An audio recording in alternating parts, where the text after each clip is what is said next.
Alors, on a donc fini avec le premier point qui est consacré à l'analyse combinatoire. Maintenant, on va passer donc au calcul de la probabilité élémentaire. Alors, dans cette partie, donc, on va faire quelques petites définitions au départ, et puis après, donc, nous avons quelques applications pour bien comprendre cette notion de probabilité élémentaire. Alors, comme vous le savez, l'expérience aléatoire ou l'épreuve, c'est une expérience dont le résultat est inconnu avant sa réalisation, mais qui appartient à un ensemble de résultats possibles qui sont connus d'avance.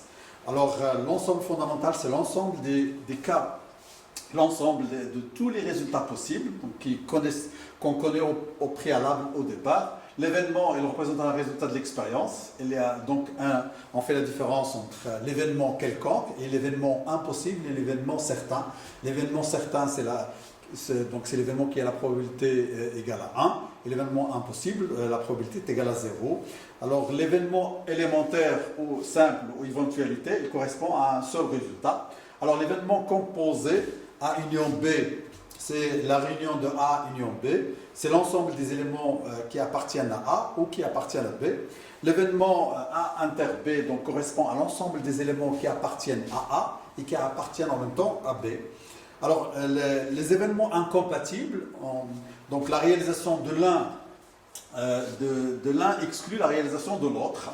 Donc, la réalisation d'un événement exclut la réalisation de l'autre événement. Donc, il y a A inter B, ça donne l'ensemble vide. Deux événements sont indépendants. La réalisation de l'un n'est pas influencée par la réalisation de l'autre. Alors, la probabilité totale, c'est P de A union B qui est égal à P de A plus P de B moins P de A inter B. Alors, si A et B sont incompatibles, donc vous avez A inter B, c'est nul. Alors, on aura P de A union B comme étant P de A plus P de B. De la même, si nous avons trois événements, c'est ce que nous avons utilisé auparavant déjà dans l'application, dans une application concernant l'analyse combinatoire. Donc, la probabilité de la réunion de trois éléments, P de A union B union C, en fait, c'est P de A plus P de B plus P de C moins P de A inter B moins P de A inter C moins P de A moins P de B inter C et plus P de A inter B inter C, comme vous le voyez sur le tableau. Alors je peux me tromper, mais donc le tableau, donc c'est correct. Alors C, A, B et C sont incompatibles 12 à 2, c'est-à-dire nous avons A inter B l'ensemble vide, A inter C l'ensemble vide, et B inter C l'ensemble vide. Alors on aura P de A union B union C est égal à P de A plus P de B plus P de C. Alors, la probabilité composée, en fait, c'est la probabilité de réalisation simultanée de plusieurs événements. Vous avez donc P de A inter B, c'est P de A qu'on peut multiplier par P de B sachant A, et qui est égal à P de B multiplié par P de A sachant B. Et bien sûr, P de A inter B inter C, ça sera donc P de A fois P de B sachant A, fois P de C sachant A inter B. Bien sûr, là, donc, on utilise P de B sachant A, c'est la probabilité conditionnelle. Donc, c'est P de B, par définition, P de B sachant A, c'est P de B inter A sur P de A. Hein? Donc, si nous avons l'autre probabilité conditionnelle P de A sachant B, ça sera P de A inter B sur P de A. En fait, P de A sachant B, ça sera P de A inter B divisé par P de B. Alors, les opérations sur les événements, vous avez P de A, c'est 1 moins P de A bar. Donc ça, c'est l'événement contraire. Toujours, donc, on aura à utiliser cette propriété donc, dans les exercices et dans les applications concernant les lois de probabilité, les variables aléatoires et tout ça. Alors, P de A union B, ça sera P de A inter P de A bar inter B bar. P de A inter B bar, ça sera P de A bar union B bar, comme vous le voyez ici. Donc là, ce sont des propriétés qui sont très intéressantes. Alors, théorème de Bayes. Alors, théorème de Bayes, donc là, vous avez un événement A qui peut donc résulter de l'intervention de plusieurs causes, C1 jusqu'à Cn. Alors, ces événements ou ces causes, qu'on appelle les causes, ils doivent être incompatibles 12 à 2 et leur réunion, ils nous donnent l'ensemble fondamental. Alors, les probabilités P de A avec P de CI, en fait, les probabilités de cause, c'est connu. P de A sachant la cause CI, c'est connu. Et la probabilité qu'on cherche, c'est P de CI sachant A. P de la cause sachant l'événement. Alors A, normalement, par définition, c'est une probabilité conditionnelle. Donc, ce sera P de CI inter A sur P de A. Alors là, je vais utiliser donc le tableau pour exprimer cette probabilité conditionnelle. Vous avez donc P de CI sachant A. Normalement, par définition, vous avez P de CI inter A sur P de A. Or, nous n'avons pas d'informations concernant les CI inter, mais nous avons, donc nous avons des probabilités, la probabilité P de CI et P de A sachant CI. Alors, je peux écrire ça, donc en utilisant cette formule-là de la probabilité conditionnelle, je peux mettre P de CI qu'on va multiplier par P de A sachant CI. Et ça, c'est connu. Alors que le P de A, il est déterminé par l'ensemble des causes. Alors, ça sera tout simplement la somme de PCI fois la probabilité de PA sachant CI. Alors, connaissant ces probabilités-là, donc là, je peux donc déterminer la probabilité conditionnelle et donc, via ce qu'on appelle la formule de Bayes. Voilà donc la formule de Bayes. Donc, pour lequel on a utilisé le terme de Bayes. Donc, on va faire des applications qui vont vous permettre de bien saisir cette notion de probabilité conditionnelle selon la formule de Bayes. Alors, l'exemple 1, dans une course comptant 10 chevaux, alors quelle est la probabilité pour qu'un joueur joue au hasard touche le tiercé dans l'ordre, dans le désordre? Donc là, on va faire un petit peu du jeu au hasard pendant le ramadan. Alors, dans l'ordre, il y a ordre, mais il n'y a pas de répétition. Le nombre de cas possibles, normalement, vous avez 10 chevaux, donc on va choisir l'arrangement sans répétition 3 parmi 10. Donc nous avons 720 possibilités. Le nombre de cas favorables, c'est 1. Vous avez un seul tiercé dans l'ordre. Si vous voulez donc avoir gagner le pari, donc il fallait ramener les 3 lettres, ou plutôt les 3 chevaux, le premier, le deuxième, le troisième. Vous avez une seule possibilité. La probabilité de gagner, c'est 1 sur 720, c'est presque nul, c'est 0,0014. Alors maintenant, si on veut déterminer la probabilité de gagner dans le désordre. Alors, le nombre de cas favorables, c'est ce qu'on devrait chercher. Le nombre de cas possibles, c'est connu, c'est l'arrangement 3 parmi 10.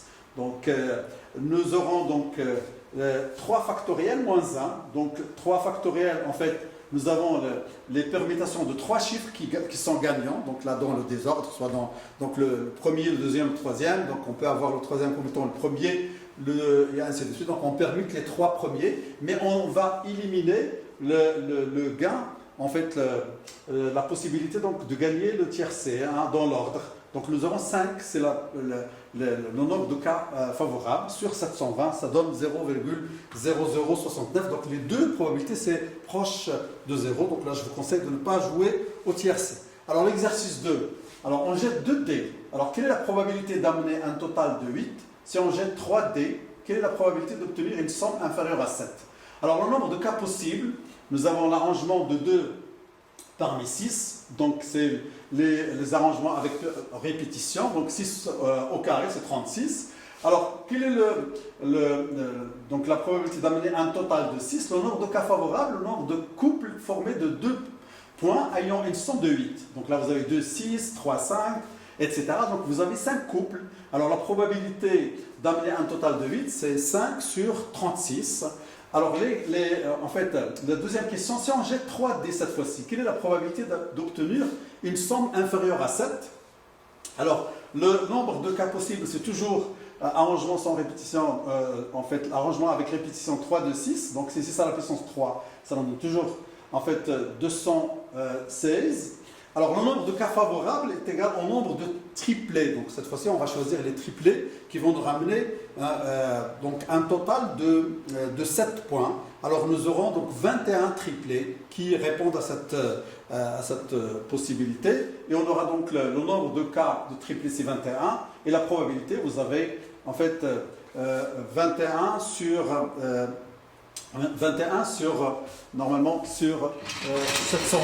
Alors, vous avez l'arrangement de 3 de 6. Alors, c'est 6 à la puissance 3 qui est égal à 216. Et le nombre de cas possibles, vous avez 21 triplés. 21 triplés, alors qui ramène un total de 7 points, ou là, un total inférieur à 7 points. Donc, nous aurons donc le nombre de cas favorables.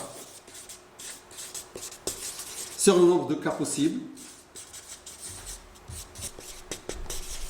Le nombre de cas possibles, et dans ce cas, on va avoir 21 divisé par 216. Ok? Voilà donc pour cette application. Une deuxième application. Alors cette fois-ci, donc on va essayer d'appliquer le théorème de Bayes. Alors vous avez dans une classe, nous avons 4% de joueurs. 4% jouent au golf, 58 jouent au football, 32 jouent au tennis et 6 jouent au handball. Alors, d'autre part, nous avons 87% des golfeurs et 22% de ceux qui pratiquent un sport collectif, football ou handball. Donc, et 3% des tennisman ont un résus négatif. Alors, ainsi de suite, nous avons donc des questions. Il est déclaré un étudiant blessé amené à l'hôpital, il est déclaré résus négatif par le test. Alors, quelle est la probabilité que cet étudiant soit un golfeur? Il est déclaré résus négatif par le test. Quelle est la probabilité que cet étudiant soit un joueur de tennis?